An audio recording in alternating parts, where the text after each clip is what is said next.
National Signing Day rolls on with probably the biggest surprise of the day. Couldn't have come at a better time for us as we're dragging energy-wise. E.J. Price, a top commit out of the state of Georgia, goes to USC, Southern California. Rob, we just taped a segment talking about USC dipping into the Southeast, getting some commitments. We'll talk about that here in a second. But Woody, first, just talk about the impact of E.J. Price going to USC after it seemed he was going to a lot of other places before them. Boy, he was all over the map. When you talk about him as a player, though, talented, very talented, high upside, a guy that we've kind of wanted more from a little bit in the past. We've seen him, 2 or 3 years now, I think, since he got his first offers. Big, tall guy, 6'6", 320 pounds. Got that natural tackle build. We see him more as a guard just because he struggled at times with fast edge guys. We saw it at the Under Armour game. But, for the times that he struggled, we've also seen him look just as good against some of the best competition in the country at the Rivals camp, going against Marlon Davidson, a 5-star who's signed with Auburn, going against 5-star Derek Brown, also going to Auburn. So if USC plays Auburn anytime soon, we know that's going to work out well. But just a big, huge body, an SEC-sized offensive lineman. And for USC to reach into Atlanta for the second straight year in a row and get a big-time offensive lineman, stealing him away from Georgia, Alabama, and others, I think that's huge.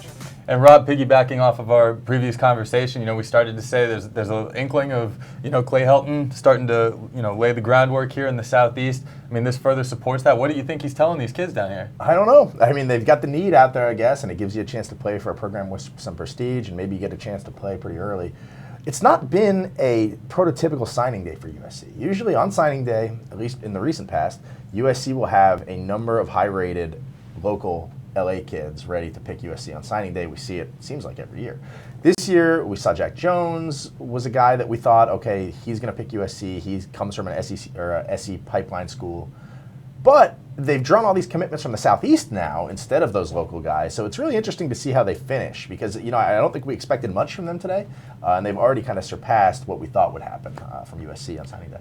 Well, and it's Price. I can tell you that commitment is the one today, I guess, that's been the biggest wow factor for me, just from an aspect of watching him pick USC. I was shocked. Sure, that's how I felt about Trayvon Mullen in Clemson. Right, and so, that's just this, I cover the SEC, I cover the Southeast. I thought he's going to Georgia. He committed there once already.